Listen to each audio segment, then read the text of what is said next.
Louis de Funès, l'homme derrière le masque. Dans le monde scintillant du cinéma français, peu de noms brillent aussi intensément que celui de Louis de Funès. Comédien légendaire, maître incontesté du rire, il a marqué des générations avec ses mimiques inoubliables et son talent comique. Pourtant, derrière les rires et les applaudissements se cachait une vie bien plus complexe et tumultueuse que ce que le public a pu imaginer pendant des décennies. Aujourd'hui, dans une révélation explosive qui secoue le monde du cinéma, le fils de Louis de Funès brise enfin le silence. Il confirme les rumeurs longtemps chuchotées sur la vie amoureuse et dramatique de son illustre père, dévoilant un PN entier de l'histoire jusqu'alors gardé secret. Cette révélation bouleverse notre perception de l'un des plus grands artistes que la France ait connu. Le 31 juillet 1914, alors que l'Europe se tenait au bord du précipice de la Première Guerre mondiale, un petit garçon voyait le jour dans le modeste appartement d'une famille d'immigrés espagnols, au cœur du quartier de Courbevoie. Dès son plus jeune âge, Louis manifesta une personnalité explosive et un caractère bien trempé. À l'école, il préférait faire le pitre plutôt que de se concentrer sur ses leçons, une attitude qui lui valut d'être renvoyé de plusieurs établissements, au grand désespoir de ses parents qui rêvaient pour lui d'un avenir stable et respectable.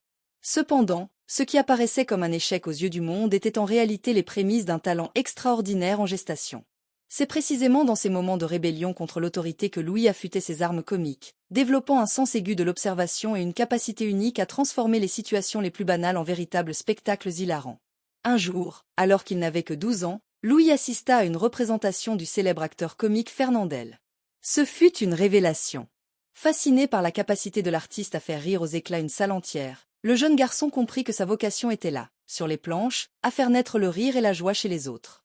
Le chemin vers la gloire allait s'avérer semé d'embûches. À l'âge de 16 ans, Louis quitta l'école pour travailler et subvenir aux besoins de sa famille. Il enchaîna les petits boulots, apprenti fourreur, dessinateur dans une société d'aluminium, décorateur d'étalage.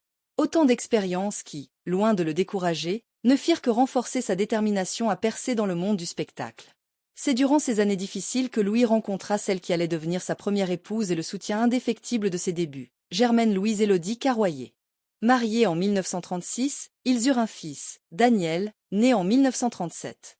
Mais le bonheur fut de courte durée. La Seconde Guerre mondiale éclata, plongeant la France dans le chaos et forçant le couple à se séparer.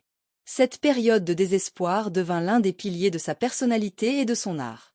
La fin de la guerre marqua un nouveau départ pour Louis de Funès.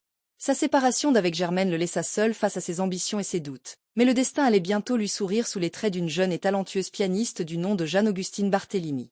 Leur rencontre en 1943, dans un studio d'enregistrement où Louis travaillait comme pianiste, fut un véritable coup de foudre. Jeanne, séduite par l'humour et la détermination de Louis, devint rapidement son plus grand soutien, l'encourageant à persévérer malgré les échecs et les déceptions. Cette rencontre allait changer le cours de sa vie, tant sur le plan personnel que professionnel. Jeanne apportait non seulement la stabilité émotionnelle dont Louis avait désespérément besoin, mais aussi une compréhension profonde de son art et de ses aspirations. C'est en 1945 que Louis de Funès obtint enfin sa chance. Repéré par un metteur en scène lors d'une représentation dans un petit cabaret de Montmartre, il se vit offrir un rôle plus conséquent dans une pièce de théâtre. Sa performance électrisante et hilarante ne passa pas inaperçue. Le public, conquis par ses mimiques expressives et son sens inné du comique, en redemandait. Les critiques, d'abord sceptiques face à ce nouveau venu, durent se rendre à l'évidence. Un talent hors du commun venait d'éclore sur la scène parisienne. Les offres commencèrent à affluer, et Louis enchaîna les rôles, passant du théâtre au cinéma avec une aisance déconcertante. Son mariage avec Jeanne en 1943 lui avait apporté la stabilité émotionnelle dont il avait besoin pour s'épanouir pleinement dans son article. Ensemble, ils eurent 2 fils, Patrick en 1944 et Olivier en 1949. Cette vie de famille heureuse contrastait avec le tourbillon de sa carrière naissante, offrant à Louis un havre de paix où recharger ses batteries créatives. Les années 1950 marquèrent le véritable décollage de la carrière de Louis de Funès. Ses apparitions au cinéma, d'abord dans des petits rôles, ne tardèrent pas à attirer l'attention des plus grands réalisateurs de l'époque. Sa capacité à voler la vedette, même dans les scènes les plus courtes, devint légendaire. C'est en 1956 que vint la consécration avec La Traversée de Paris, aux côtés de Jean Gabin et Bourvil. Sa performance électrisante dans le rôle d'un chauffeur de taxi irascible lui valut les éloges de la critique et l'adoration du public. Dès lors, sa carrière prit un essor fulgurant. Les années 1960 virent naître les rôles qui allaient définitivement inscrire Louis de Funès au panthéon du cinéma comique français. Le Cornio, 1965, La Grande Vadrouille, 1966, et la série des Gendarmes à partir de 1964 firent de lui une véritable icône populaire. Son personnage de petit homme colérique, arrogant mais finalement attachant devint sa marque de fabrique, faisant rire aux éclats des millions de spectateurs à travers le monde. Mais derrière ce succès phénoménal se cachait un homme complexe, tourmenté par ses démons intérieurs et hanté par la peur de l'échec.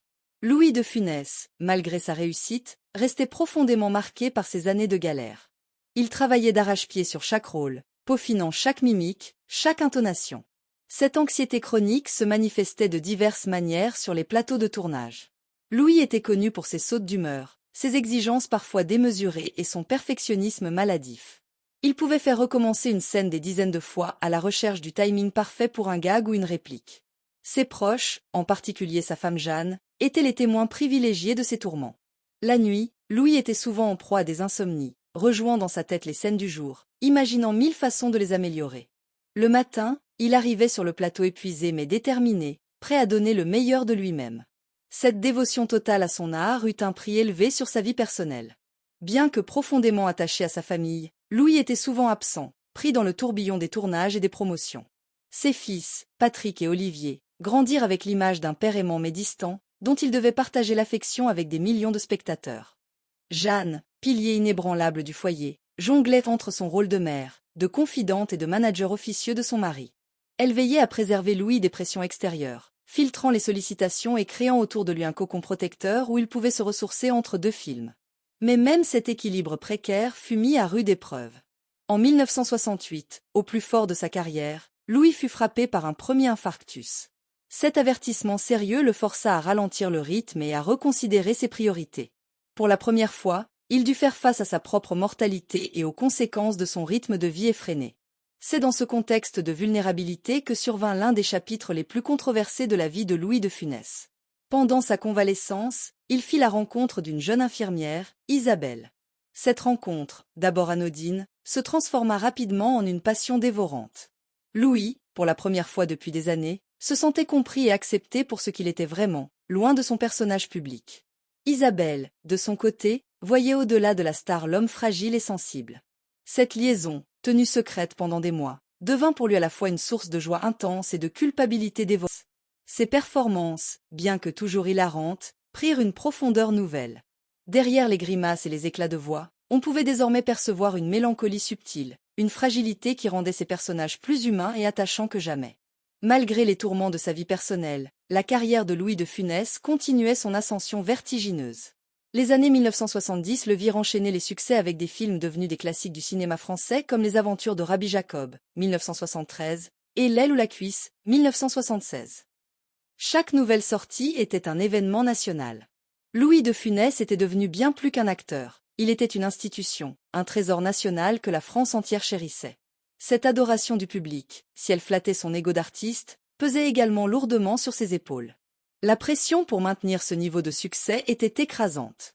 Louis travaillait sans relâche, perfectionnant chaque geste, chaque intonation, obsédé par l'idée de toujours faire mieux, de ne jamais décevoir. Cette quête de perfection avait un coût. Sa santé déclinait rapidement.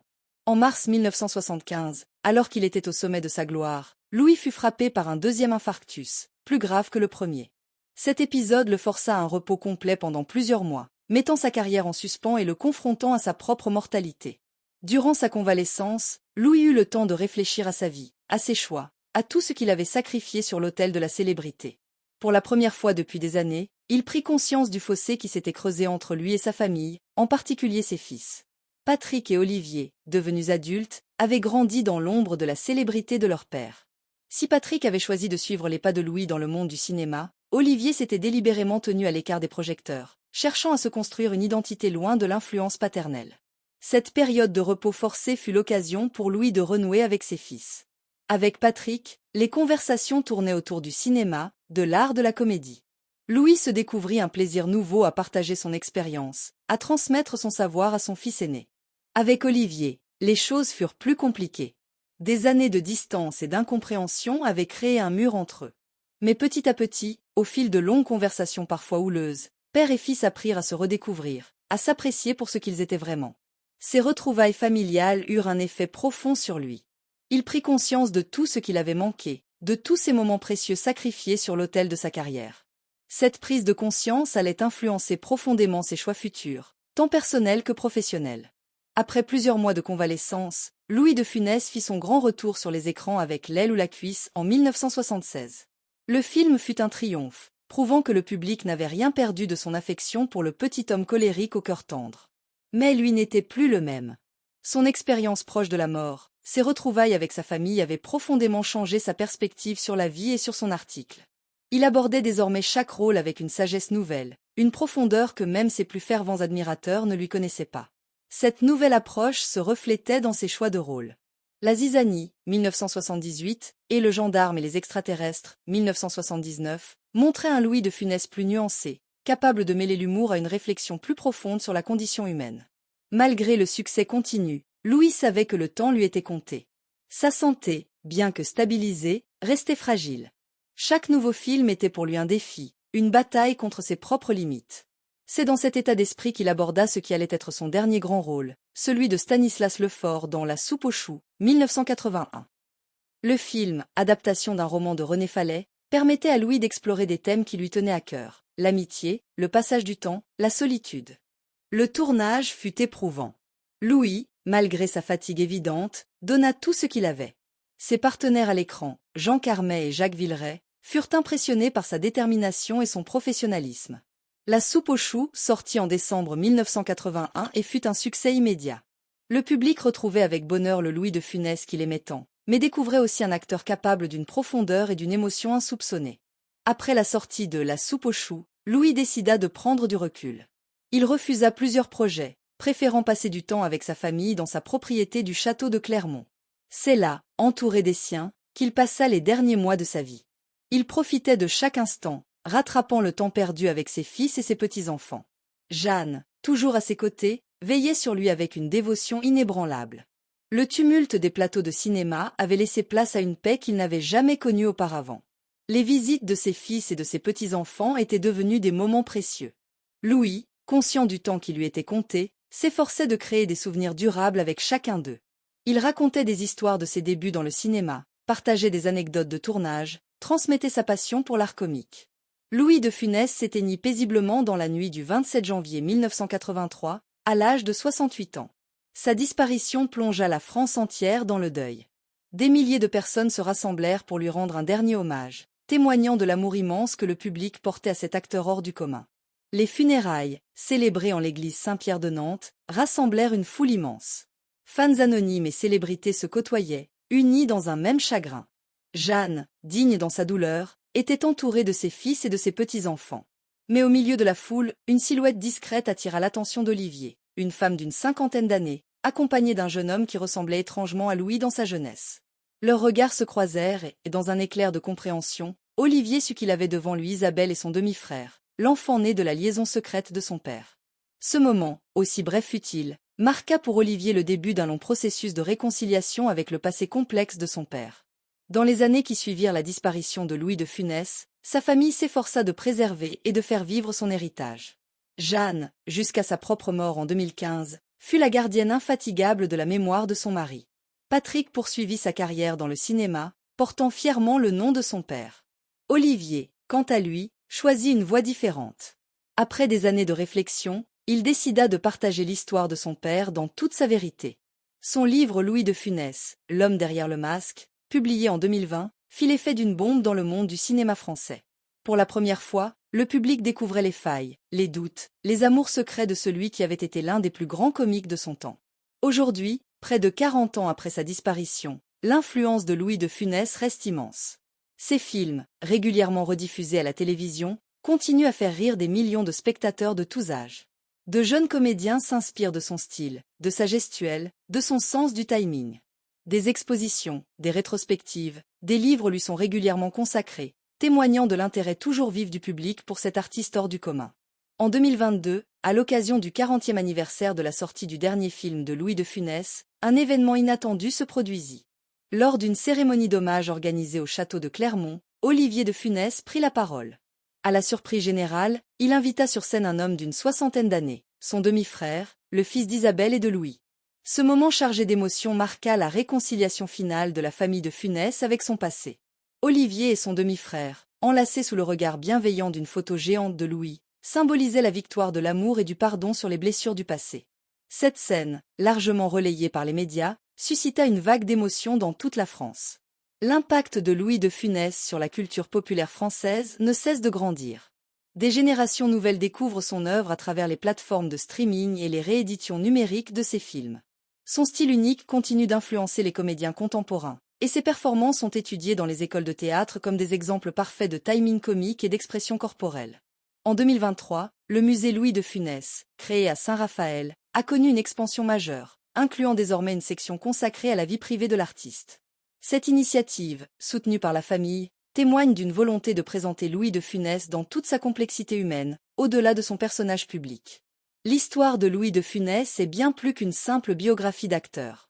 Elle nous rappelle que derrière les plus grandes stars, celles qui nous font rire et nous émeuvent, se cachent des êtres humains complexes, avec leurs forces et leurs faiblesses. Son parcours, fait de hauts et de bas, de gloire et de tourments, résonne avec une intensité particulière à notre époque. Dans un monde où l'image et l'apparence semblent souvent primer sur tout le reste, l'histoire de Louis de Funès nous rappelle l'importance de l'authenticité et de la réconciliation. Elle nous montre que même les plus grandes blessures peuvent être guéries par l'amour et le pardon, et que le véritable héritage d'un artiste réside autant dans son humanité que dans son talent. Louis de Funès reste, à ce jour, l'un des artistes les plus aimés et respectés du cinéma français. Son talent unique pour faire rire, combiné à une sensibilité profonde et une complexité humaine touchante, continue d'inspirer et d'émouvoir. Son histoire nous rappelle que derrière chaque grand artiste se cache un être humain, avec ses joies et ses peines, ses réussites et ses échecs, mais toujours digne de compréhension et d'amour. Sa vie, maintenant révélée dans toute sa vérité, ne fait que renforcer l'admiration que nous portons à cet homme extraordinaire qui a su transformer ses propres tourments en une source inépuisable de joie pour les autres. Louis de Funès nous a quittés il y a près de 40 ans, mais son rire continue de résonner dans nos cœurs, nous rappelant que la plus grande des victoires est peut-être simplement d'avoir su rester profondément humain malgré les épreuves de la vie.